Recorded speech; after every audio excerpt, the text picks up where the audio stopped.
السلام علیکم۔ Programme the current affairs کے ساتھ میاں سیف الرحمان حاضر خدمت۔ دنیا میں الیکشنز اور پیپلز رول کی بات کی جاتی ہے، تو پاکستان بھی آج کل ایک پیپلز رول کی طرف دوبارہ بڑھ رہا ہے، اور بہت سے ممالک میں یہ ڈیبیٹ بھی چلتی ہے کہ جی پارلیمنٹ کا ٹینیور یا گورنمنٹ کا ٹینیور، جہاں پہ پریزیڈنشل فارم آف گورنمنٹ 4 سال ہو 5 سال ہو۔ ہمارے ہاں بھی ایک مینیفیسٹو میں ذکر آیا ہے کہ جی اس کا 4 ایئر ٹینیور ہو، اور اس طرح کی مختلف ڈیبیٹس جس طرح یہ ایک ارتقائی سیاسی ارتقاء کا عمل چلتا رہتا ہے، معاشرے بھی اسی طرح گرو کرتے ہیں۔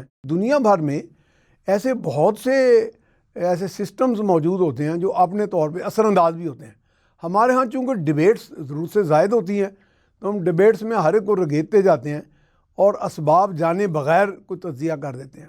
ہمارے اس دی کرنٹ افیئرز پروگرام کی ہمیشہ یہ کوشش رہی ہے کہ سنجیدہ لوگ، سینئر لوگ، ورسٹائل لوگ جو چیزوں کا مکمل آگاہی رکھتے ہیں، ان کا ادراک رکھتے ہیں، ان کے انڈر کرنٹس کو سمجھتے ہیں، اور پورا ارتقاء کا جو عمل ہے ہمارا سیاسی و معاشرتی و معاشی، اس کے اوپر گہری نگاہ رکھتے ہیں۔ آج ہم نے اسٹوڈیو میں مدعو کیا جناب ایک سینئر، ہمارے بہت ہی سینئر، ہمارے تجزیہ کار اور بہت سینئر جرنلسٹ، جن کا سالہ سال کا 4-5 دہائیوں کا ایکسپیرینس ہے۔ میری مراد ہے جناب سجاد میر صاحب سے۔ سر ہم آپ کو ویلکم کرتے ہیں اسٹوڈیو میں، آج آپ نے وقت نکالا ہمارے لیے۔ سجاد میر صاحب، اب بھی گہما گہمی ہے، لوگ الیکشن کی تیاری میں ہیں، ہر پارٹی اب مینیفیسٹو بھی کھیل رہی ہے، اپنے مینیفیسٹو پیش کیے جا رہے ہیں بڑے بھاری بھرکم، کوئی 300 یونٹ کی بات کر رہا ہے، کوئی 1 کروڑ نوکریوں کی کر رہا ہے۔ ابھی ہم پچھلی 1 کروڑ نوکریاں بھگتتے رہے، جو غالباً تو شاید ایک بھی نہیں ملی کسی کو، اگر ملی بھی ہے تو پتہ نہیں کہاں ملی ہے، کوئی کسی بیرونی ملک میں کہیں مل گئی ہو۔ تو بڑی سونامیاں بھی آئیں، بڑے دعوے بھی کیے گئے، اور ایک طرف کرشمہ ساز فیکٹر چل رہا ہے، ایک طرف کوئی سنجیدہ سوچ والے چل رہے ہیں، ایک طرف ماضی کو لے کے چل رہے ہیں۔ تو اس وقت ایک سینیریو ایسا بنا ہوا ہے کہ کھچڑی سی ہے۔ یہ بتائیں کہ منشور تو اپنی جگہ، آج کل کوئی پارٹی ہمارے ہاں، بڑی کوئی پارٹی یا درمیانی پارٹی کا کوئی نظریہ ہے جناب؟ اصل میں دنیا میں تو یہ بحث بھی ہوتی ہے کہ ڈیموکریسی میں نظریے کام کرتے ہیں جی یا پریگمیٹک ہونا ہی کافی ہوتا ہے۔ ہاں، آپ سیاست کا جس طرح ہوتا ہے اس کے مطابق چلتے جائیں، ٹھیک ہے۔ ڈیموکریسی کی شان یہی ہوا کرتی ہے، وہ لوگ بتاتے ہیں اور کرتے ہیں کہ جو معروضی حالات ہیں ان کو اس کے مطابق چلیں۔ اگرچہ میں یہ کہا کرتا ہوں کہ جمہوریت کے نام پر اور ہیومن رائٹس کے نام پر جی اس ملک میں بہت گناہ سرزد کیے گئے ہیں، بہت عمدہ بات۔ بس مس یوز کرتے رہے ہیں اس لفظ کو ہم، اور اب بھی کر رہے ہیں۔ جمہوریت کے جو ہم مطلب سمجھتے ہیں اپنے ملک کے کانٹیکسٹ میں، وہ یہ ہے کہ لوگوں کی رائے کو ملحوظ رکھا جائے ان پر حکومت کرنے کے لیے، مگر اس کی بہت سی شکلیں ایسی ہیں جس پر ہم جب بحث کرتے ہیں تو اٹک جاتے ہیں۔ ٹھیک ہے، ہم پارلیمنٹ ڈیموکریسی کا قائل، بڑی اچھی بات ہے، ٹھیک ہے، لیکن کیا ہم ویسٹ منسٹر ڈیموکریسی کی جو ریکوائرمنٹس ہیں ان کو پوری کرتے ہیں؟ ہاں جی۔ وہ ہمیں اقتدار ہینڈ اوور کرنے والوں کا 70 سال پہلے ایک خیال تھا، چرچل جیسے آدمی نے کہا تھا کہ شاید سب کانٹیننٹ کے لوگ اب تیار نہیں ہیں۔ جی کچھ خیال تھا۔ ہاں جی۔ ویسے تو اب انڈیا نے بھی ثابت کر دیا کہ وہ تیار نہیں تھا، یہی نظر آتا ہے جو وہ کر رہے ہیں۔ ہمارے ہاں بھی اب لوگ کہہ رہے ہیں جی ویسٹ منسٹر ڈیموکریسی کو فالو کرنا کوئی، اب ایسے بھی لوگ ہیں ہمارے ہاں۔ اس کے مقابلے میں جو سسٹم چنتے ہیں وہ پریزیڈنشل سسٹم ہوتا ہے، اور پریزیڈنٹ سسٹم سے مراد پاکستان میں تجربہ ہوا ہے وہ ہے کہ ایک فوجی آمر آ کے بیٹھ جائے۔ جی لیکن پریزیڈنشل سسٹم کس طرح لاگو ہونا ہے وہ نہیں سمجھتا۔ تیس طرف اگر آپ کو یاد ہو 70 کے انتخابات کے بعد بہت سی پولیٹیکل پارٹیز نے کہا تھا کہ ہماری پارٹیوں کی پوری ریپرزنٹیشن پارلیمنٹ میں نہیں ہوتی، اس لیے وہ متناسب نمائندگی کی بات کی جائے۔ یورپ کے بہت سے ملکوں میں رائج ہے، جیسے فرانس میں اور بھی کچھ ممالک ہیں۔ ہاں، اچھا مکس بھی ہے، سب کچھ ہے، طریقہ بنایا ہوا ان لوگوں نے بنایا ہوا ہے۔ یہ دراصل صرف پارٹیسپیشن کا سسٹم ہوتا ہے۔ اب مثال کے طور پر ہم نے ابھی ویسٹ بیچارہ پچھلی صدی میں جا کر کوئی 26 میں کوئی 40 میں جا کر عورتوں کو ووٹ دینے کے حق کا قائل ہوا ہے۔ پہلے تو وہ قائل ہی نہیں تھے، وہاں تو عورت کو حقوق ہی نہیں تھے، عورت کو حقوق نہیں تھے، اور حقوق ہی نہیں تھے، بلکہ یہ تھی کہ جانوروں اور عورتوں میں روح نہیں ہوتی۔ رجعت پسندی جتنی وہاں تھی شاید ہمارے جتنا وہ ہمیں، یہ فکرہ ہمارے ہاں کبھی استعمال نہیں ہوا کہ عورت میں اور جانور میں روح نہیں ہوتی، یہ انہیں کے ہاں استعمال ہوا ہے۔ لیکن اس کے باوجود بھی قصہ کیا ہے، ہم لوگوں نے بیجنگ 5 پڑھ لیا کہ انہوں نے کہا اتنے % لوگوں کو جو ہے نا آپ کو پاور میں لانا ہے، ہم پاور میں لانے کے لیے ہم نے کوٹا مقرر کر دیا. کوٹا تو ان کے لیے مقرر کرنا چاہیے جو ان پریولیجڈ ہیں, جو مارجنلائزڈ ہے. کوٹا تو ہوتا ہی, یعنی کہ آپ نے تسلیم جیسے سیاست میں ایک پسماندہ علاقوں کا ہوتا تھا کوٹا, جی ہاں اب بھی ہے وہ. اچھا, اس کا نقصان کیا ہوا؟ نقصان ہوا کہ عورت کو پاور ملنے کے بجائے عورت کے نام پر کچھ وہ لوگ مسلط ہو گئے جو میرا خیال چند خاندانوں نے اپنی گھر کی عورتوں کو بٹھا دیا. اور افسوس کی بات ہے کہ عورت اوپر ایک غلبہ بھی ہو گیا, برقرار قائم ہو گیا, اور عورت ایک پلے تھنگ بن گئی, یعنی ایک ایکسپلائٹیشن والی. بہرحال ہم نے سارے تجربات کیے جی, اور تجربات کرنے کے بعد ہمیں یہ اندازہ ہوا کہ کبھی کبھی ایسا موقع آتا ہے ہم کہتے ہیں کہ جمہوریت ٹھیک ہے بھی کہ نہیں ہے. یہ سوال میرے جیسا آدمی پوچھ لیتا ہے کہ بھئی ووٹ کی اگر طاقت ہی جمہوریت ہے تو پھر 33 میں ہٹلر جب آیا تھا تو ووٹ کی طاقت سے آیا تھا. تو ووٹ کی طاقت. لوگ کہتے ہیں کہ نوجوان کی رائے کا احترام کرو, عورتوں کی رائے کا احترام کرو, تو اس وقت انہی کی رائے کا احترام کیا گیا تھا نا جی. تو کیا رزلٹ نکلا تھا؟ تو مطلب یہ ہے کہ ہم کئی کنفیوژن کا شکار ہیں, اور اس کنفیوژن کی وجہ سے ہم اپنے ملک کو صحیح سمت پہ نہیں لے جا سکے. ٹھیک ہے, ہم نے اپنے جینیس کے مطابق, اپنے ملک کے مزاج کے مطابق, اپنے ملک کے کلچر کے مطابق اپنے لیے ایک جو نظام ڈھالنا تھا, اس کو لے کے چلنا تھا, اس کو سیاست کی نظر کر دیا. ہاں جی, کبھی 18ویں ترمیم کر دی تو اس میں 1500 فلاز رکھتی ہے. کبھی ہم نے کہا کہ 18ویں ترمیم تو کر دی ہے, اب صوبے مقدس ہو گئے ہیں, صوبوں کی پاور نیچے نہیں دے رہے ہم. اور ماضی میں ہم 1 یونٹ لے کے چلتے ہیں. جی, صوبوں کی پاور نیچے نہیں دے رہے. جی, اچھا, اب اس بات پہ تو ہم یعنی لوکل گورنمنٹ کا, مقامی حکومتوں کا تو نظام ایگزسٹ ہی نہیں کرتا. جب اس سوچ میں 56 کا آئین بنا ہے, جی جی, پیرٹی کا اصول طے ہوا ہے, جی, اب ہم اس آئین کی خوشیاں مناتے ہیں. یہ تو آئین آدھے پاکستان کا آئین ہے, جی جی, پورے پاکستان کا. اب ہم کہتے ہیں ہم نے پیرٹی کا اصول طے کر کے مشرقی پاکستان کے حقوق غصب کر لیے.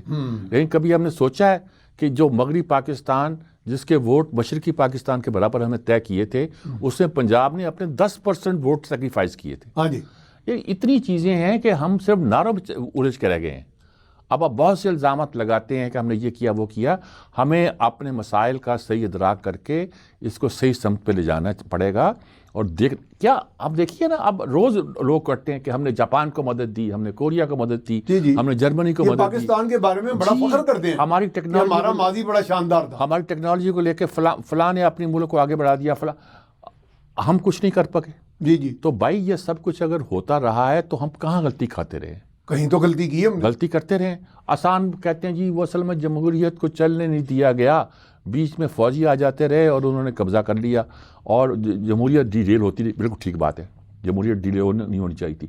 لیکن جمہوری عہد میں بھی ہم نے کیا کیا؟ اس وقت کیا کیا ہم نے؟ آمریت کی بدترین شکل جو اس ملک میں موجود ہے وہ خود ایک جمہوری دور ہے. جی جی, میں نام بھی لے لیتا ہوں, بھٹو صاحب کا جمہوری دور جو ہے, ہاں جی, وہ آمریت کی کوئی یعنی ضیاء الحق کا زمانہ, اس کے زمانے کچھ نہیں مارتی تھی. جی جی, وہ تو ایک ایسے تھے, ایک ہمارے ہاں اب بھی تقریباً یہ رجحان ابھی تک قائم ہے. جی ہاں, جس کے پاس تھوڑا سا سیاسی کوئی اقتدار ہے, قد کاٹ بڑا ہے, تو اس کے آگے میں نے میر صاحب کئی ایسے وزرائے اعلیٰ یا بھائی بڑے بڑوں کو ان کے دیکھے ہم نے اجلاس, کہ اس میں بڑے بڑے نامور وزراء جو تھے وہ بات اس طرح کرتے تھے جیسے کوئی بادشاہ لوئی کے سامنے بات کر رہے ہیں. ابھی دیکھیے یور میجسٹی اور اس طرح کر کے کوئی الفاظ. ابھی مقدمات جب قائم ہوئے ہیں, جی, مقدمات قائم ہوئے ہیں, تو اس میں یہی کہا جاتا ہے جی فلاں چیز لفافے میں بند کر کہا گیا, آپ دستخط کرتے ہیں, سمجھ لیا آپ نے دیکھ لیا. جی, تو بھائی جب ملک میں جمہوریت اس طرح چلائی جائے اور کوئی اس کو, آپ لوگ کہتے ہیں جی ہاں یہ ہوا ہے, لیکن ہم اس وقت اس کی کو روک نہیں سکے. جی, جب آپ یہ بھی کہتے ہیں کہ ہمیں ڈکٹیٹ کرایا جاتا رہا ہے, تو آپ ڈکٹیشن کیوں لیتے رہے؟ آپ ڈکٹیشن کیوں لیتے رہے؟ اور شوقیہ لیتے ہیں اور مسلسل لیتے رہے. اب آپ ڈکٹیشن اگر نہیں لینی تو اس کا مطلب یہ تھوڑا کہ اگر آپ چڑھ دوڑے اپنی دفاعی اور عسکری انسٹالیشن پر اور ملک کے ساتھ ایک کرائسس کا. میر صاحب آپ نے ایک بڑی اچھی بات یاد کرا دی, میں نے کالم بھی لکھا تھا ایک انگریزی میں, اس پہ ایک بات ہوئی تھی, شاہد عزیز صاحب نے ایک کتاب بھی لکھی تھی, وہ جو چیف آف جنرل سٹاف رہے تھے. جی جی جی, کہ کارگل پہ ہمیں کسی قسم کی بات کا نہیں پتا تھا. اچھا, بہرحال حالانکہ چیف آف جنرل سٹاف تھے, اتفاق سے ان سے کچھ عرصہ قبل میں نیشنل ڈیفنس یونیورسٹی میں تھا, جو اس وقت کے کمانڈر تھے وہاں کے کارگل کے. میں اتفاق سے چائے پی رہا تھا, تو میں نے غیر رسمی سی بات کی, تو بہت سی چیزیں آشکار ہوئیں.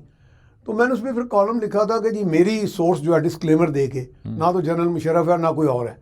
تو میں نے کہا جی ایک پورا جو ایک سسٹم, جب ایک آپ کہیں پہ جاتے ہیں آپریشن کرتے ہیں, اس کی لاجسٹکس ہوتی ہے, اس کا پورا سسٹم ہلتا ہے. یہ ممکن ہی نہیں کہ میں فیصلہ کروں اور عمل درآمد کرنے کے جو 8-10 ٹاپ کے لوگ ہیں, نائب کمانڈر یا اس کا نائب, تو ان کے علم ہی نہ ہو. ہم یہ بڑا وتیرہ آپ نے خود ہی بیان کیا کہ لوگوں نے کہا جی اب میں ماضی میں میرے ساتھ یہ ہوتا ہے. ٹھیک ہے نا, آپ چیف آف جنرل اسٹاف کہتا ہے مجھے علم نہیں ہے, مجھے علم نہیں. ملٹی آپریشن کا انچارج وہ ہے جی, اس کا مطلب فوج کو علم نہیں ہے, جی ایچ کیو کو علم نہیں ہے, اور خود ہی مشرف صاحب نے کر دیا, مطلب جی ایچ کیو کو علم نہیں ہے. ہاں جی, نیول چیف کہتا ہے مجھے علم نہیں ہے. جی جی, ایئر فورس چیف کہتا ہے مجھے علم نہیں ہے. تو کس کو علم؟ آپ کہتے ہیں ہم نے پرائم منسٹر کو انفارم کر دیا, پرائم منسٹر کو آپ نے یہ انفارم کر دیا کہ رضاکار جائیں گے اور وہ یہ کام کریں گے. آپ نے اس کو تو یہ انفارم نہیں کیا کہ ہماری ریگولر فوج جائے گی جن کو ہم حلال امتیاز بھی, حلال شجاعت بھی بعد میں حلال کیا نشان حیدر بھی عطا کریں گے. جی جی, تو بات یہ ہے کہ آپ نے تو ہر چیز چھپائی. آپ کہتے ہیں جی ہم نے تو جیت حاصل کر لی تھی, یہ جا کے بات چیت کرایا. جو واقفان حال ہے وہ جانتے ہیں کہ اس کو وہاں بھیجنے میں مشرف نے کیا رول ادا کیا. میرا خیال ہے کہ اس میں وزیر اعظم کو بائی پاس کیا گیا تھا. بھائی اگر یہ کہہ دیا گیا نہیں, وہ وہی میں اگر چیف آف آرمی صاحب ہوں جی وزیر اعظم صاحب میں یہ کرنے لگا ہوں, تو یہ تو کوئی آپ نے اجازت تو نہ لی, یہ اگر آپ نہ یہ باضابطہ اطلاع دیا آپ نے, باضابطہ تو اگر آپ نے اپنے اداروں کو اطلاع نہیں دی تو آپ نے کیا کارروائی کی. اچھا میر صاحب, اب ایک بریک کی طرف جا رہے ہیں تو اس کے بعد دوبارہ حاضر خدمت ہوں گے. جی ہم بریک کی طرف جا رہے ہیں, پھر دوبارہ یہیں سے سلسلہ شروع کریں جناب. Welcome back. یہ ہمارے ساتھ موجود ہیں جناب سینئر تجزیہ کار جناب سجاد میر صاحب. جی سجاد میر صاحب, یہ ساری صورتحال یہ جو passing the buck to other, یعنی کہ جب تک ہم ایک ذمہ دار ایک قوم یا ذمہ دار عہدیدار نہیں بنیں گے تو میرے خیال میں یہ مسائل تو پھر اسی طرح چلیں گے. ہم کون سا ماڈل کون سا اختیار کریں؟ واقعی آپ نے بات ابتدا میں صحیح کی کہ ہم اپنی کوئی حالات کو دیکھ کے بنائیں. دیکھیں نا, آپ ایک بات یہ پیدا ہوئی ہے جس وقت کہتے ہیں کہ ایون پلینگ فیلڈ کے گراؤنڈ کیا ہمیں عطا ہونا چاہیے. جی جی, وہ الیکشن پارٹی الیکشن کرانے کے مسئلے پہ ہوئی ہے. ٹھیک ہے, ہم کیوں نہیں کرتے کہ آپ باقی باتیں بھی چھوڑ دیں کہ اپنی پولیٹیکل پارٹیوں کو آرگنائز کریں اور میں پولیٹیکل کلچر پیدا کریں, ڈیموکریٹک کلچر پیدا کریں. وہ تو کسی نے بھی نہیں کیا. کسی نے نہیں کیا. ہم ایک ہی کام کریں تو کوئی کام تو آگے بڑھے نا جی, ہمیں پارٹیسپیشن کا احساس ہو. ہم بھی جا کے ایک پارٹی کے ممبر رجسٹر کریں اپنے آپ. اب بھی سوچیں کہ ہمارے ووٹ پر جو ہے نا وہ قیادت الیکٹ ہو کے آئے گی. کچھ بھی یہاں بھی تو نامینیشن ہی ہے, بس ایک سربراہ جو ہے وہ کہہ رہتا ہے اس کو وہ لگا دو, اس کو وہ لگا دو. دیکھیں اب جتنے ہماری بڑی بڑی قیادت ہے, وہ قیادت کیا ہے. ویسے ڈیموکریسی میں ہوتا یہ ہے, وہ میں ڈیموکریسی پہ بحث نہیں کرنا چاہتا کہ امریکہ میں بھی کمپین چلتی ہے کہ 1% اگینسٹ 99%. جی جی چلتی ہے نا. ہاں جی چلتی ہے بالکل. کہ 1% پریویلیج کلاس ہے جنہوں نے سارے وسائل پہ قبضہ کیا ہوا. ٹھیک ہے, اور فگرز یہ بتاتی ہیں ایسا ہے, وال اسٹریٹ کے خلاف یہ کمپین بنتی ہے. یہ تو وہاں بھی ہے, یہ نہیں میں کہتا یہ نقشہ بنتا ہے. لیکن ہمارے ہاں کیا بنے گا وہ اصل. ہم نے اپنے سارے جو معاملات ہیں وہ ایک پریویلیج کلاس کے سپرد کر دیے. وہی فیصلہ کرتی ہے, وہی قیادت چنتی ہے, وہی مطلب میں نے جو عورتوں کی سیٹوں کی بات کی, عورتوں کی سیٹیں کون چنتا ہے؟ ہاں وہی جو پریویلیج کلاس ہے وہی چنتے ہیں. آپ دیکھ لیجئے, یہ اس کا بھائی ہے, یہ اس کی کسی کی بہن ہے, کسی کی عزیز ہے, کسی کی یہ اس کی فلاں ہے, یہ اس کی فلاں. اور کیا ہوتا ہے اس کے علاوہ چنا جاتا ہے, وہ بیان کرنے کے قابل نہیں ہے, اس کی ریزن کیا ہوتی ہے. تو پہلے تو ہمیں اپنی پارٹیز کو ڈیموکریٹک اصولوں کو طے کرنا پڑے گا. اس کے بعد بہت سارے پرابلم ہیں جو پھر سالو ہوتے جائیں گے. جی جی, ابھی تو دیکھیے اس بات پہ بار بار فخر کرتے ہیں کچھ لوگ, جی ہم نے 18ویں ترمیم کروا دی. لیکن 18ویں ترمیم میں جو خامیاں رہ گئی ہیں ہم اس پہ اصرار کرتے ہیں کہ چونکہ ہم نے بنائی ہے اس پہ خامی نہ نکالو. اچھا, یہ ہم ایک عجیب سا ایک ٹرینڈ ہے کہ جی ہم نے ایک غلطی کر لی اور تسلیم نہیں کرنی. میں کہتا ہوں کہ اگر قوم جو ہے, وطن پرستی جو ہے, یہ کچھ بہت بری چیز ہے جیسے کچھ لوگوں کا خیال ہے, تو صوبہ پرستی اس سے بھی بری چیز ہے. صوبہ پرستی تو اس سے بھی, ہم نے صوبہ پرستی کر لی ہے. اب ہم کہتے ہیں میں پنجابی ہوں, میں سندھی ہوں, میں بلوچی ہوں, میں پٹھان ہوں. یہ کوئی بات ہے؟ اور اس کے بعد ہم کہتے ہیں, وہ بیٹھا ہوا سندھ میں بیٹھا بندہ کہتا ہے کراچی کو اس کے حقوق دو. ہم کراچی سے اب چلے جائیں سندھ سیکٹریٹ میں جو کراچی میں ہے, آپ کو اردو بولنے والا مشکل سے ایک آدمی ملے گا. ہاں جی جی, یہ جو صورتحال جو ہم نے پیدا کر دی مسلط کر, وہاں کے جتنے ادارے ہیں جنہوں نے کراچی کا نظام چلانا ہے وہ کراچی کے رہنے والے نہیں, انٹیریئر سے آئے ہوئے ہیں. جی جی, تو اس طرح تو معاملے نہیں چلتے نا جی. تو یہ کو ہم الزام لگا رہے ہیں جی فیوڈل کلچر ہے. یہ فیوڈل کلچر ہے, یہ تو فیوڈل نہیں, خام خواہ کا الزام ہے. فیوڈل کلچر نہیں, دیکھیے فیوڈل کلچر سسٹم میں ساؤتھ پنجاب ہے، اس میں ابھی وہ لینڈ ریفارمز اس طرح نہیں ہوئی جس طرح ہونی چاہیے انٹیریئر میں وہ لینڈ ریفارم اس طرح نہیں ہوئی جس طرح ہونی چاہیے تھی. رزلٹ کیا تھا؟ بھٹو صاحب جب آئے تھے تو برا لگا تھا، ہمیں برا لگا تھا، مجھے برا لگا تھا، لیکن ایک فیکٹ ہے کہ بھٹو صاحب سینٹرل پنجاب کے ووٹ سے آئے تھے. اور سینٹرل پنجاب وہ علاقہ ہے جہاں کے جو انڈسٹری ہماری جو ایگریکلچر فارم جو ہے وہ اپنی روح کے مطابق جو اس زمانے کی ایگریکلچر فارم وہ ہو چکی. لینڈ ہولڈنگ چھوٹی ہے، ساؤتھ پنجاب میں بڑی ہے، سندھ میں بڑی ہے، بلوچستان میں بڑی ہے، کے پی کے میں بڑی ہے. تو آپ کو یہاں تو پورے ملک کی لینڈ فارم جو ہے اس پر اثر نو سوچنا چاہیے. اگرچہ ہمارے ایک وزیر اعظم نے کہہ دیا کہ یہ اب ماضی کا مسئلہ، اب گفتگو نہیں ہوگی. ہم نے یقیناً اپنے ملک کے اندر ڈسپیرٹی پیدا کر دی. اس لینڈ ریفارمز کی وجہ سے اس کو ہم جاگیردارانی نظام کہتے ہیں. ایک مائنڈ سیٹ بن گیا ہے. وہ ذہنیت کی بات، مائنڈ سیٹ آدمی جو ہے وہ غریب آدمی کو تو ملتا کچھ نہیں. اب یہ کیا اس کا غلام سا ہے نا. یہ کیا وجہ ہے کہ جب پورے ملک میں آپ کی موٹر وے بنتی جا رہی ہے، ٹھیک بنتی غلط بنتی جا رہی ہے، لیکن سکھر سے حیدرآباد بنتی تو پتہ چلتا ہے کہ 2 ڈپٹی کمشنر 4 ارب روپیہ جو لوگوں کو دینا تھا وہ لے کے بھاگے ان کے پیسے. جب آپ کو K4 منصوبہ آتا ہے، پانی جانا ہے کراچی میں، کہتے ہیں وفاق نے پیسے دینے، پتہ چلتا ہے کہ 9 ٹھیکے دو ہیں جو غلط طور پر دے دیے گئے ہیں. جب پتہ چلتا ہے کہ وہاں گندم ذخیرہ کی گئی ہے تو معلوم ہوتا ہے کہ گندم ذخیرہ جو کی تھی وہ اس کو دیمک کھا گئی ہے. کچھ سمجھ آنے والی بات ہے. الٹا لٹکا دینا چاہیے لوگوں کو. اچھا یہ نہیں میں کہتا کہ پنجاب میں ایسا نہیں ہوتا یا دوسروں میں سب ہوتا ہوگا. یہ وہ مثالیں ہیں جو ایک صوبے کے بارے میں بار بار آ رہی ہیں. اگر کسی کو اچھا اب ان کی تردید بھی نہیں آئی. اب اگر ہم کہتے ہیں جی دیکھیں سرائکی الگ ہے، پنجابی الگ ہے، پختون الگ ہے، اور وہاں پٹواری الگ ہے، وہ بولنے والا الگ ہے، تو یہ اس لیے پیدا ہو رہا ہے کہ ہم نے صوبوں کے اختیارات جو تھے وہ نجی سطح پہ لے کے نہیں گئے، نیچے نہیں لے گئے. اور ایک کانسیپٹ یہ تھا کہ ملک میں 12 صوبے ہونے چاہیے. کچھ لوگوں کا خیال تھا 15 صوبے ہونے چاہیے. کئی تو 20 کا بھی کہتے ہیں. 2001 میں 2002 میں آیا تھا صوبہ آیا تھا. اور بے نظیر نے اس زمانے میں ایک بات کی تھی جس کو اس نے کہا تھا کہ ڈپٹی گورنر ہونا چاہیے ہر ڈسٹرکٹ یا ڈویژن لیول پر. جی ڈسٹرکٹ گورنر وغیرہ کوئی اس طرح کا تصور تھا. ڈسٹرکٹ گورنر تھا یا ڈپٹی گورنر تھا. ہاں کچھ اس طرح.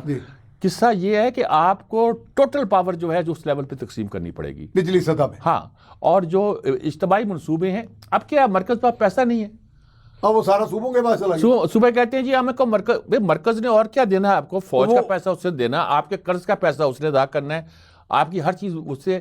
وہ کہتے ہیں اب نعرہ لگ رہا ہے میں جو مرکز میں 3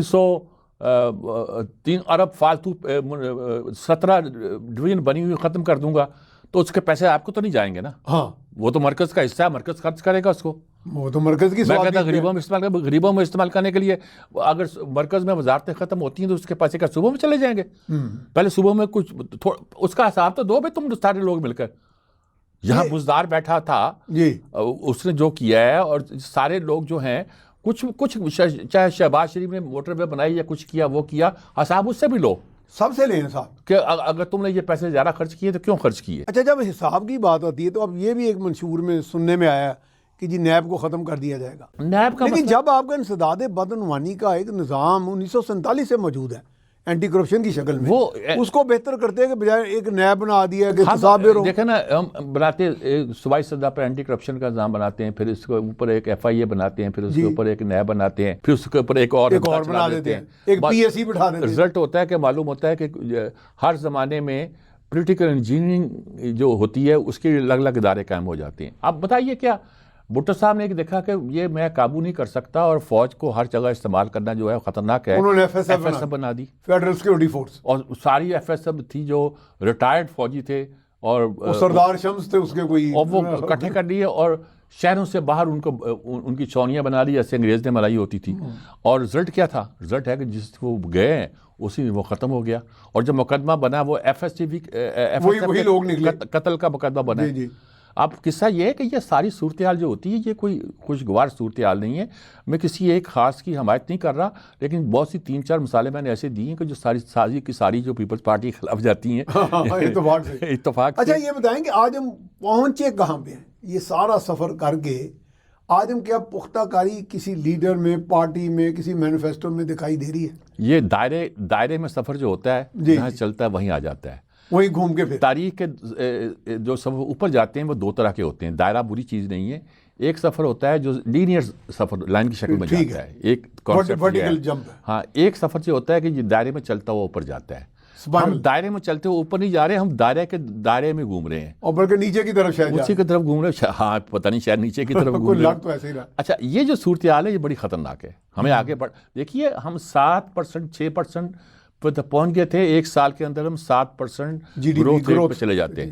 اور اگر ہم 18 میں 19 میں 8% پہ چلتے تو آج ہم یقیناً طور پر دنیا کی ایک مضبوط معیشت ہوتے. ٹھیک ہے. اور اگر یہ عمل, اگر میں تو پھر وہی نام آ جاتا ہے, اگر ہمارے یہاں نیشنلائزیشن نہ ہوئی ہوتی, ہاں, اور وہ 22 خاندانوں کا رٹا ہم نے نہ لگایا ہوتا, اور دیکھیے بڑی کا چھوڑ دیجیے, 22 نے بھی 2200 بن جانا تھا. 22 تھوڑی بیکو کہتے ہیں, یہ اکیلی بیکو جو تھی اس کو دنیا فالو کر رہا تھا. ہاں جی, دنیا, اور بیکو اس وقت دنیا پر چھا گئی ہوتی, اتنی بڑی انڈسٹریل یونٹ تھا. نہیں, اب بھارت میں ٹاٹا برلا کی طرح وہ کہیں گے جی ایک خاندان ہے, یہ تو بیکو چھا گئی ہوتی. اور اتفاق فاؤنڈری تو بعد میں بنی ہے. ہاں جی, بیکو چھا گئی ہوتی اور اتفاق فاؤنڈری بن رہی, ہم پھیل رہے تھے. ہمارا یہ ریلوے کا جو ورکشاپ تھی یہ ایک بہت بڑا ادارہ تھا. ہمارا جو ڈاک یارڈ تھا یا شپ یارڈ تھا, وہ بھی بہت, شپ یارڈ اور ڈاک یارڈ دو ہیں. یہاں پہ کشتیاں میں باہر کے ملکوں کے بھی جہاز بناتے ہیں. اس کے ساتھ بہت سی انڈسٹری اور بن سکتی تھی. پھر ہماری ہیوی انڈسٹریل یونٹ لگا ہوا ہے یہ ٹیکسلا میں. پھر ہمارا سمال مشین انڈسٹری یونٹ ہے جو کراچی میں لگا ہوا شاید. اچھا, وہ سمال مشین انڈسٹری یونٹ کا مطلب یہ ہے کہ ہیوی انڈسٹری یونٹ دونوں موجود ہیں. ہم دنیا کی کوئی چیز بنا سکتے ہیں, اب ہم کچھ بھی نہیں بنا سکتے. ہماری مینوفیکچرنگ تو بالکل ہی ترقی معکوس کی ہے نا جی. ہم انجینئرنگ کی طرف آگے جا رہے تھے, ہم پیچھے جانا شروع کر دیا. ہم دیکھیے اب آپ وہ آئے جو ہمارے اب نئے آئے ہوئے ہیں, عمر سیف کیا نام ہے, عمر سیف, انہوں نے کہا جناب آپ یہ کام کریں تو آپ کی آئی ٹی کی انکم جو ہے 5 سال کے اندر 10 ارب ہو سکتی, جو 1 ارب ہی نہیں ہے. 10 ارب ڈالر. ہاں, 10 ارب ڈالر. اس وقت انہوں نے کہا کہ پچھلے مہینے 33% بڑھ گئی ہے. اچھا, بڑی ہے. ہاں بڑی ہے, ایک مہینے. یہ جو حکومت کی طرف سے انسینٹیو کی وجہ سے انسینٹیو دیے ہیں جو کچھ. ٹھیک ہے. قصہ یہ ہے کہ ہمارے ہاں یہ نہیں کہ مائنڈ نہیں ہے. میں کہتا ہوں کہ ہمارے ملک کی اکانومی, میں نے اس سے کہی تھی شوکت عزیز سے, اس کے بعد یہی ہوا کہ ہمارے ملک کی اکانومی یا فنڈ مینیجرز یعنی بینکرز اور یا چارٹرڈ اکاؤنٹنٹ کے سپرد کر دی گئی ہے. ہاں جی, اکانومسٹ ہے ہی نہیں. یعنی چارٹرڈ اکاؤنٹنٹ اور بینک مینیجر کا کام ہے پیسے کہاں سے آنے ہیں, بیلنس شیٹ کیسے ہاں بیلنس شیٹ کو منظم کرتا ہے. وہ جو اکانومسٹ ہے یہ ویژنری ہے, اس نے دیکھنا ہے کہ اس کا ملک کی دوسرے معاملات پہ کیا امپیکٹ پڑے گا. محبوب الحق اس ملک کا آخری اکانومسٹ تھا. جی جی جی, ان کے بعد تو پھر تھوڑی سی پاور دی گئی اور چھین لی گئی. اسی لیے چھین لی گئی. یہ چھینتے کون ہے پاور؟ بات یہ ہے, بڑا اوکھا جا سوال کر, بات یہ ہے کہ کچھ لوگ کہتے ہیں کہ ہمارے ملک کی جو اسٹیبلشمنٹ ہے جی جی وہ کام نہیں کرنے دیتی. یہ میرا سچ ہے. میں اس سے اگلی بات کہتا ہوں کہ ہمیں انٹرنیشنل اسٹیبلشمنٹ کام نہیں کرنے دیتی. یہ میرا خیال آپ نے ہماری اصل لڑائی انٹرنیشنل اسٹیبلشمنٹ کے تحت بال کی کھال اتار دیا. وہ کیوں کرنے دیتی؟ یہ کیا ہے بنگلہ دیش پہلے تک تھا. میں نے آسٹریلیا میں ایک سوال پوچھا تھا ایک بار کس سے, انہوں نے کہا ایشیا ایشیا ایشیا. میں نے کہا آپ کا ایشیا جو ہے وہ ملیشیا اور سنگاپور کے قریب کا ختم کیوں ہو جاتا ہے؟ جی جی, سارے ٹائیگر وہیں پیدا ہو رہے ہیں. تو ادھر جو ہمارے پھر ویتنام اور بنگلہ دیش شامل ہو گیا. جی جی, انڈیا بھی شامل نہیں ہوا. انڈیا کو کسی اور کانسیپٹ میں شامل کیا جا رہا ہے. ٹھیک ہے, اس کو اسٹریٹجک پارٹنر بنایا جا رہا ہے. ہم کو شامل کیا گیا ہے مڈل ایسٹ میں. ٹھیک ہے, ہمیں کنزیومر سوسائٹی بنا کے رکھا گیا ہے. ایگزیکٹلی. اچھا میر صاحب, ہم بریک پہ جا رہے ہیں. جی دوبارہ تو جی ہم جائیں گے بریک پہ. بریک کے بعد دوبارہ حاضر خدمت ہوں گے جناب. جی ویلکم بیک. ہمارے ساتھ موجود ہیں جناب سجاد میر صاحب. جی میر صاحب, آپ بتا رہے تھے کہ ہمارے ہاں یہ جو ایکسپیریمنٹس بھی ہوئے, بہت سارا ہم نے ترقی بھی کی, گروتھ, اب وہ آپ کہہ رہے ہیں ترقی معکوس کی طرف چلے گئے ہم. تو یقیناً ہے تو بڑی ورثم چیز ہے. اس وقت ایک بات بڑی کی جاتی ہے, یہ جو اسپیشل انویسٹمنٹ جو فیسیلیٹیشن کونسل ہے, اس نے بھی کچھ باقاعدہ مارکس کی ہیں چیزیں, ایریاز, مطلب مائننگ ہو گیا, آئی ٹی بھی ہو گیا, جیسے آپ نے بتایا فوڈ سیکورٹی ہو گیا, زراعت, اور اس میں بین الاقوامی سرمایہ کاری کا بھی توقع ہے کہ مائننگ میں. اس میں کوئی امید ہے؟ دیکھیں مجھے تو ہے امید, لیکن اس میں بھی ایک پرابلم یہ ہے کہ ساری کی ساری منصوبہ بندی جو ہے یہ کسی سیولین سیٹ اپ کے بغیر کی گئی ہے. اچھا, یہ ساری کی ساری جو منصوبہ بندی ہے یہ عسکری اداروں نے اپنے اندر کچھ لوگوں کو ایکسپرٹ کو بٹھا کے کی ہے ٹھیک اور درست کی ہے, غلط نہیں کی ہے, درست کی ہے, یعنی منصوبہ بندی صحیح ہے, منصوبہ بندی صحیح ہے. لیکن اس میں اگر شرکت ہو جاتی ہے آپ کا مطلب سول کی تو اس کے بعد صرف شرکت نہیں ہوتی بلکہ شاید اس میں باقاعدہ کچھ ان پٹ اور آ جاتا انپٹ ہے. وجہ یہ ہے کہ یہ ہوتا یہ ہے کہ اس وقت جو انہوں نے منصوبہ بندی کی ہے اس میں سے ہم مائننگ میں کر سکتے ہیں, ہم ایگریکلچر میں کر سکتے ہیں, ہم آئی ٹی میں کر سکتے ہیں, ہم نہیں کر سکتے جو بڑی انڈسٹری لگانے والا کام, کیونکہ ہمارے پاس ابھی را مٹیریل نہیں ہے, ہمارے پاس جو وہ نہیں ہے, کیا کہتے ہیں, مشینری نہیں منگوا سکتے کیونکہ امپورٹ کے لیے پیسے نہیں, ڈالر نہیں ہے. جی جی 3-4 سال تک ہمارے پاس وہ صنعت نہیں ہے, چنانچہ ہم نے ان چیزوں میں توجہ دی ہے جن پہ ہم کر سکتے ہیں, تو ہمیں کرنی چاہیے, کیوں نہیں کرنی چاہیے. لیکن قصہ یہ ہے کہ جنہوں نے منصوبہ بندی کی ہے انہیں شامل کرنا چاہیے ان لوگوں کو جو ایکسپرٹ ہیں اس کے, اور ان کی رائے سننی چاہیے.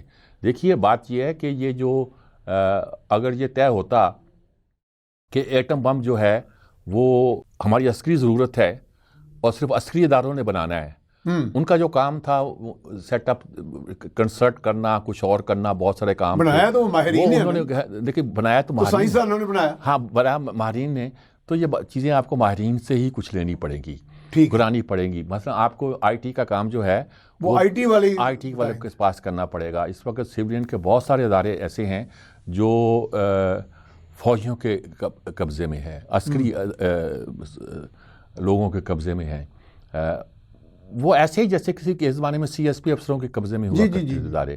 یہ مینجمنٹ تو کر سکتے ہیں لیکن جب تک آپ فریلی اجازت نہیں دیں گے ایکسپرٹ کو, اسپیشلسٹ کو کام کرنے کی, آپ آگے نہیں بڑھ سکتے. آئی ٹی کا کام آئی ٹی کا اسپیشلسٹ. لیکن فیصلے کا اختیار کس کے پاس ہونا چاہیے؟ فیصلے کا مینیجر کے پاس, ایڈمنسٹریٹر کے پاس, یا اس آئی ٹی ایکسپرٹ کے پاس؟ نہیں, فیصلے کا پولیٹیکل ایگزیکٹو کے پاس, فیصلے کا جو اختیار ہے وہ پولیٹیکل ایگزیکٹو کے پاس ہونا چاہیے. لیکن میرا مطلب کہنے کا یہ ہے کہ پولیٹیکل ایگزیکٹو کو صحیح طور پر چنا جانا چاہیے اور اس کی فنکشننگ کو جو ہے نا پوری طرح سے مانیٹرنگ کرنا چاہیے, کسی اور ادارے کو نہیں بلکہ ایک سسٹم ایسا ہمیں ڈیولپ کرنا پڑے گا. آپ کہیں گے وہ سسٹم کیا ہوگا؟ درست ہے. مطلب یہ ہے کہ اگر کسی کے بارے میں یہ آ جائے کہ مثال کے طور پر ابر شبر زیدی نے کہا کہ ایک بندے کو ہم نے نوٹس دیا ٹیکس کا, تم ایگریکلچر میں شو کر رہے ہو تمہاری اتنی ارب کی آمدنی ہے, جو بنتی نہیں تم اس کو پروو کرو. تو 46 M N A M P A جو تھے ایک خاص علاقے کے, اب وہ آگے شاہ محمود قریشی کے ساتھ آگے قیادت میں, اور اس میں نصر اللہ دیشک صاحب ہمارے دوست ہیں, بزرگ ہیں, وہ بولے کہنے کا کاکا تو کی گلاں کر رہے ہیں, ساری عمر اسی یہ کام کیتا ہے, حکومت ساڑھے بغیر نہیں دوست چڑھے. تو یہ کام جہاں نہ ہو کہ جہاں یہ بات آ جائے وہاں بات پبلک بھی ہو جائے اور اس بندے کی جواب دہی بھی ہو کہ بھی آپ نے. تو اس کا مطلب ہم فوجی آمروں کو تو کہتے ہیں تم سویلین آمر چھوٹے ہیں, ہاں ہم سیاسی آمر تم سے بھی بڑے آمر ہیں. سماج یہ جو آمر ہیں یہ چھوٹے نہیں ہیں. دیکھیے دکاندار آپ کو ٹیکس نہیں دے رہا, وہ نہیں دے رہا, اس کی کیا مجال ہے, کیونکہ اس نے خریدا ہوا ہے سیاستدانوں کو. اس سیاستدانوں کو کیا خریدا ہوا ہے, اس نے دوسرے اسٹیک ہولڈر کو خریدا ہوا ہے. میں نام نہیں لینا چاہتا کیونکہ نام لیا جاتا تو وہ کہتے ہیں صرف ہم فوجیوں, غیر فوجی اسٹیک ہولڈر بھی موجود ہے اس ملک. جی بہت خریدے ہوئے ہیں. بلکہ میں تو امیر صاحب کبھی کبھی تجاوز کر جاتا ہوں. میں کہتا ہوں اسٹیبلشمنٹ میں صرف وہ لوگ نہیں ہے کہ آپ کہہ رہے ہیں جی عسکری ادارہ ہے یا فلاں ادارہ ہے. میں کہتا ہوں کہ آپ تو ہر پیسے والا اور بڑا متمول جو پاورفل آدمی ہے, صنعت کار ہے, بہت بڑا اجارہ داری والی ہے, جو لوگ ہیں زمیندار ہے, یا وہ بھی اسٹیبلشمنٹ ہی ہے. دیکھا جائے ان کا توتی بولتا ہے, گاؤں کا چودھری ہے, توتی اس کا ان کا حکم چلتا ہے. پاور تھانے دار کے پاس ہے, لیکن آپ تھانے دار کو پوچھیں پاور اس کے پاس ہے. اب ڈاکو دندراتے پھر رہے ہیں کچے کے علاقے میں, کیوں پھر رہے ہیں؟ ان کو پناہ ملتی ہے وہاں. ان کو ایک ڈاکو تھا, میں اس وقت کراچی میں تھا, تو ڈاکو تھا, اس نے کروڑوں روپے کے حساب سے اس زمانے میں بھی آ کے ایک بڑے جاگیردار کو, میں نام نہیں لوں گا اس کا, اس کو دیے کہ یہ میری امانت ہے. تو پتھارے دار کہلاتے تھے وہ لوگ. ہاں پتھارے دار. انہوں نے کہا ٹھیک ہے, اس نے رکھ لیے. چند دنوں کے بعد وہ لینے آیا کہ میرے پاس وہ پیسے آپ کے. کون سے پیسے؟ انہوں نے کہا کہ وہ جو آپ نے ہیں, انہوں نے نکال کے فائر کر دیا, اس نے مار دیا. پولیس کو فون کیا, جی آپ کا جو جس کی تلاش تھی آپ کو ہم نے پکڑ لیا ہے, ہمیں انعام بھی دے سا, یہ پڑا ہوا ہے, زندہ مردہ کا انعام ہوتا ہے, یہ لے جائیں. تو وہ قصہ یہ ہے کہ یہ ہمارے ہاں سارا سسٹم خراب پڑا ہوا ہے. کون ہے جو اس کی تحقیق کرے گا؟ کون ہے جو اس کی اتنا ماشاءاللہ علم اور آبزرویشن ہے, جو بیوروکریسی ہے 47 سے لے کے اب تک اس کا سفر, اس میں کوئی یہ آگے گئی ہے, رکی ہے, یا یہ صرف ایک وفادار بیوروکریسی ہے, یا یہ اپنا بھی کوئی سجیشن یا انپٹ دیتی ہے یا نہیں دیتی؟ میرا خیال میں ہم نے سب سے بڑا جرم یہ کیا ہے کہ ہم نے بیوروکریسی کے خلاف ایک محاذ قائم کیا ہے.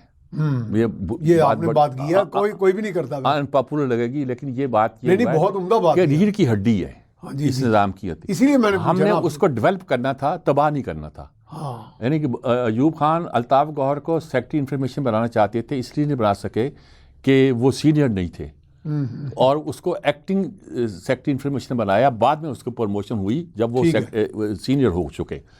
تو یہی صورتحال ہمارے ہاں. یہ میں پھر نام آتا ہے بھٹو صاحب کا, انہوں نے جو اصلاحات کی, لیٹرل انٹری کا کنسیپٹ, ہاریزونٹل پولیٹیکل پتہ نہیں کیا لیٹرل انٹری کا کنسیپٹ, اور کانسٹیٹیوشنل پروٹیکشن چھین لی ان بیوروکریٹ کے سر سے. ہاں جی, جو پہلے نیشنلائزیشن کے چکر میں گریڈ 18 کے ایک بندے کو ایک پوری فیکٹری سونپ دی جس پہ لامحدود اختیارات تھے. 18 گریڈ کے بندے کے پاس تو شاید ایک گاڑی رکھنے کی اجازت ہو یا کچھ اور ہوتی. وہاں تو پوری کی پوری فیکٹری کے مالک تھے نا, پتہ نہیں کیا کچھ مل گیا, اور وہاں تو کھلواڑ کیا. رزلٹ ہوا کہ پھر اس کے بعد آنا شروع ہو گیا کہ بیوروکریٹ جو ہے, پہلے ہوتا تھا وہ اپنی گاڑیاں جو سرکاری نمبر پلیٹ کی ہوتی تھی وہ لے کے بازار میں ان کی بیویاں نہیں جایا کرتی تھی, بڑی احتیاط کرتے تھے. اور اس کے بعد آیا جی وہ اگر جانا چاہیں تو ذاتی یوز کے لیے وہ بھی استعمال کر سکتی ہیں. ہم نے ان کو بے پناہ مراد دی. ہم نے لیٹرل انٹری کا کنسیپٹ پتہ نہیں کیا کیا پرموٹی ہے, لیٹرل انٹرٹ ہے, یہ ڈائریکٹ پتہ نہیں بیوروکریسی کو بانٹ کے رکھ دیا. پھر ہم ایک زمانہ یہ آیا تھا کہ جو آپ کا امتحان ہوتا تھا انٹیگریٹڈ امتحان کہلاتے تھے امتحان کرنے والوں کے. آپ جس دیکھیں 10 سال تک جو ہے پرائرٹی کیا, آپ سے پوچھا گیا پرائرٹی مانگے کس سروس پہ جانا ہے. ہاں جی, پرائرٹی ہوتی تھی سول سروس, فارن سروس یا پولیس سروس, نمبر 3. نمبر 4 ہوتی تھی نہیں, نمبر 4 ہوتی تھی audit and military audit account service, اور 5ویں کسٹم, 6ٹھی انکم ٹیکس. تو زبانی یاد ہے کیونکہ میں وہ مضامن پڑھا ہوا ہوں جنہوں نے سی ایس سے کرنا ہوتا ہے. نیپا وغیرہ میں کچھ پڑھاتے دیتے رہے. تو وہ ہوا کہ اس کے بعد انہوں نے جب آپ دیکھیں گے آپ کو 10 سال تک ہر بندے کی جو ٹاپ کے نمبر پہ آتے تھے ان میں میجورٹی جو ہے وہ آپ کو کسٹم اور انکم ٹیکس مانگتے جی جاتے تھے. لوگ کیوں مانگ رہی تھی؟ اس لیے کہ جی ہمیں وہاں پہ پوچھنا تھا بلا کہ تو نے یہ مانگا کیوں ہے. وہ بتاتا تو صحیح نہیں تھا لیکن جاتا تو پیسہ نہیں, تو سائیکالوجسٹ سے بٹھاتے مانگتا کیوں ہے. سائیکالوجسٹ ہوتے تھے. کچھ لوگوں کو ڈسکوالیفائی کرتے کہ تم نے یہ مانگا کیوں ہے, ذرا بتاؤ تو صحیح. جی ہمارے ایک دوست تھے, انہوں نے فارن سروس ان کا خواہش تھی, وہ نہیں آ سکی. انہوں نے مانگی, کیا مانگی, یہ جو کیا ایکسپورٹ پروموشن بیورو کیا ہوتا ہے, جی وہ کامرس اینڈ ٹریڈ, اس طرح کی مانگ لی. تو ہم نے کہا یہ تم نے کیا مانگ لی, تمہیں بہت کہنا باقی لے کے میں نے کیا کرنی, مجھے گھومنے پھرنے کا شوق ہے, بس میں نے تو اور کام ہی نہیں کوئی کرنا. میں نے کہا نہیں اس کے ذریعے چلا جاؤں گا, بجائے اس کے مجھے کھانے پینے کا شوق ہوتا ہے تو میں پولیس والی مانگتا, کھانے پینے کا شوق ہوتا ہے کسٹم کی مانگتا. میں نے تو وہ مانگی جس میں کہ پیسہ نہیں ہے. لیکن آپ کو بیوروکریسی میں بڑا آپ کا انٹریکشن بھی رہا ہر جگہ پہ, کوئی کمپیٹنٹ لوگ نظر آئے ان میں؟ کمپیٹنٹ ہیں, کوئی شک نہیں اس میں, کچھ کمپیٹنٹ اور انٹیگریٹی والے لوگ. کمپیٹنس کی بات یہ ہے کہ جب فارن سروس کے لوگ گئے تو مجھے یاد ہے کہ میں نے ایک بار شہریار صاحب سے جو سیکٹری خارجہ رہے ہیں وہ اس وقت میں اس کو نوائب کا ایڈیٹر تھا, تو وہ آئے بریفنگ کے لیے, میں ساتھ ہی بیٹھا تھا. میں نے کہا کہ یہ کیا صورت ہے اس وقت, جو لوگ بڑی مشکل سے کتنے نمبر پہ 30 40 50 پہ نمبر پہ آتے ہیں فارن سروس پہ آ جاتے ہیں, کیا صورت کیسا بہ جائے. کہتا میں کانپ اٹھتا ہوں اسے سوچ کر کہ جب یہ لوگ at the helm of affair پہنچیں گے تو معاملات کیسے ہوں گے. ہم نے اپنے ملک کے لیے لوگوں کو تیار نہیں کیا, ہم نے ان کی ضرورتوں کے مطابق ان کو پوسٹیں دی ہیں. ٹھیک, یہ جو صورتحال ہے یہ تو بڑی تباہ کن ثابت ہوتی ہے. اچھا مجھے ایک بڑا آپ سے اہم سوال کرنا ہے, وہ یہ ہمارے دفاعی تجزیہ کار, مجھے یاد پڑتا ہے شاید آپ بھی تھے اس میں, اور ان دنوں جنرل آصم باجوہ تھے D G I S P. ایک بریفنگ پہ انہوں نے, اور چائے وائے کھانا بھی تھا, 1 ڈش, ہم اکٹھے ہی تھے آئی ایس پی آر کے آفس میں لاہور. تو شامی صاحب آخری آدمی تھا جو جی شامی صاحب نے ایک سوال کیا, شاید آپ کو یاد ہو. تو انہوں نے کہا جی یہ بات ایسی ہے, وہ مجھے پوری طرح نہیں یاد. تو انہوں نے کہا کہ سر مجھے معذرت کے ساتھ یہ بات آپ کو کس نے بتائی, ڈائریکٹر جنرل نے پوچھا. تو انہوں نے کہا جی یہ مجھے احسان الحق صاحب جو D G I S I تھے صاحب کا, انہوں نے بتائی. تو انہوں نے کہا سر معذرت کے ساتھ ایک بات ہے کہ ہی از ٹو irrelevant now, یعنی کہ وہ ایک ماضی کا قصہ ہے, موجودہ جو فوج کے اندر ڈائنامکس تبدیل ہوئی ہیں ایک عرصے کے بعد, وہ اس سے آگاہ نہیں ہے. تو اب ہمیں اتنے بڑے تجزیہ کار ملتے ہیں، وہ پوری فوج کا پیچھے سے لے کے آگا پورا کچا چھٹا کھول دیتے ہیں، معلومات ان کے پاس کچھ پرانی سی ہوتی ہے۔ وہ تو آپ تو کہہ رہے ہیں، لیکن آج کل تو ہم جنرل باجوہ پہ اٹکے ہوئے ہیں، جنرل فیض حمید پہ اٹکے ہوئے ہیں، نہ پیچھے جاتے ہیں نہ آگے جاتے ہیں۔ ٹھیک ہے، حالانکہ جو پیچھے تھا اس کے، یہ بھی ایک بڑا مشغلہ بن گیا ہے اس کے زمانے میں اس کو بہت سناتے تھے کھری کھری کہ وہ اپنی چتراہٹ دکھاتا ہے۔ جی جی جی، وہ کیا نام تھا اس کا، رحیل شریف، جی جی، اس کے بارے میں الزام تھا۔ بعد میں کہا گیا کہ اس کو اگر وہ سربراہ بھی بن جائے تو لوگ اس کو ویلکم کریں گے۔ وہ چلا گیا تو لوگوں نے کہا کہ دیکھو السلام علیکم، بہت ٹھیک ہے، نیا ٹھیک ہے۔ اچھا جناب، بریک، پھر تو بریک کے بعد جا رہے ہیں جی، تو اس کے بعد دوبارہ حاضر خدمت ہوں گے جی۔ Welcome back. تو سر ہم بات کر رہے تھے، میں یہ کہہ رہا تھا کہ کچھ ایسے لوگ اتنی بے دردی سے میں لفظ بولوں گا کہ ایک تجزیہ پیش کر دیتے ہیں اور اس میں اتنا زیادہ ان پہ خود اعتمادی سے سرشار ہوتے ہیں کہ حقائق سے بالکل برعکس ہوتا ہے۔ مطلب کل پرسوں سے میں یوٹیوب میں بھی دیکھ رہا ہوں دفاعی تجزیہ کار، میں اس لیے کہہ رہا ہوں کہ بلکہ آپ کے پروگرامز میں بھی آتا رہا، تو اس میں ہمارے ساتھ بڑے بڑے سینئر جنرل رینک کے بھی دفاعی تجزیہ کار، اور بعض نے تو کبھی یہ بھی کہہ دیا کہ میرے پاس ایک خفیہ معلومات ہے تو میں یہ بات نہیں بتا سکتا۔ اب دیکھیں خفیہ معلومات کی بنیاد پہ آپ کیا تجزیہ کر سکتے ہیں؟ تجزیے میں تو تھوڑا سا ٹرانسپیرنسی ہونی چاہیے نا۔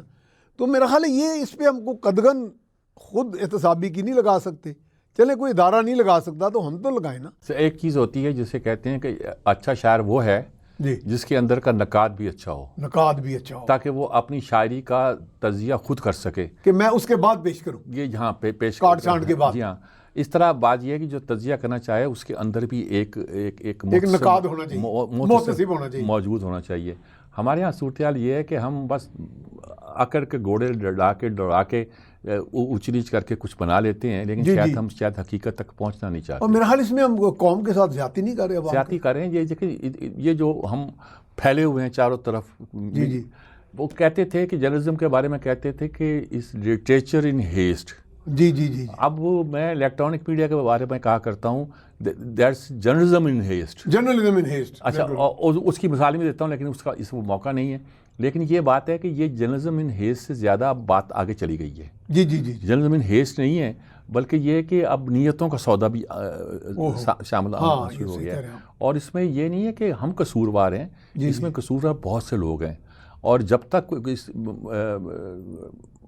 اپنا ہی محاسبہ کرنا چاہیے۔ ہم ٹھیک ہے، میرا خیال ہے یہ اپنے لیے بھی اچھا ہے، اپنے لیے یہ اپنے محاسبہ کرنا چاہیے جب تک ہمارے اندر کا وہ زندہ نہیں ہوتا۔ جی جی، اپنا نقاد، بے ضمیر انسان، بے ضمیری میں جینا تو جو۔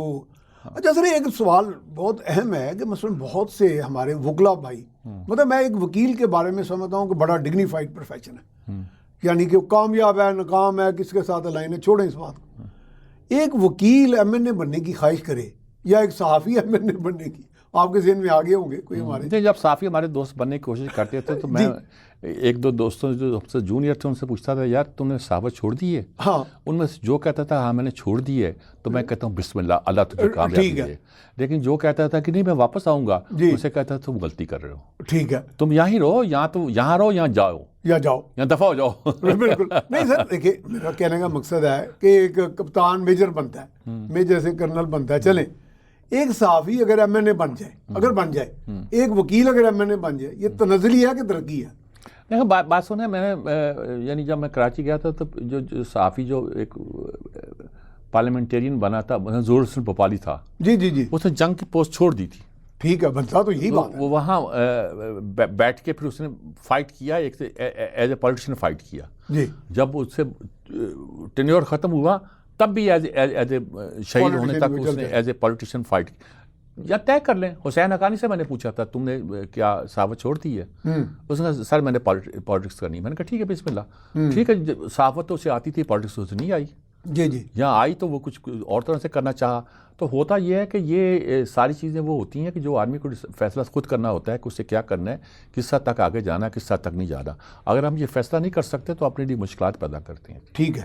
اچھا سر، ان دنوں کوئی یہ بھی ایک سسٹم چل رہا ہے، سنا ہے کہ ایک پلان چل رہا ہے کہ ایف بی آر کو ایک ری ویمپ کیا جا رہا ہے، اس کا ریسٹرکچرنگ کی جا رہی ہے، جس میں شاید اختیارات جو ہے بالکل وہ کم تر کر دیے جائیں آفیسران کے جو ٹیکس کلیکٹر ہیں، یا ڈیجیٹلائزیشن کر دی جائے جیسے لینڈ ریونیو میں کی گئی تھی ایک عرصہ، اور سنا ہے کہ دوبارہ کریں گے، کہ پٹواری کا جو ثواب دیدی اختیار ہے کہ وہ قلم کے ساتھ وہ کہتا ہے سپریم کورٹ نہیں رد کر سکتا.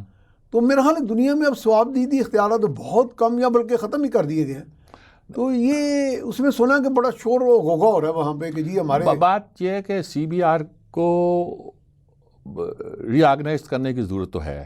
ری ویمپ میں کہوں نہ کہوں کیا ضرورت تو ہے, لیکن بات ہے کئی بار ہمیں ری آرگنائز کرنے کے نام پہ کچھ بھی نہیں ہوتا, کچھ بھی نہیں ہوتا, یہاں پہلے سے بھی تباہ کر دیتے ہیں.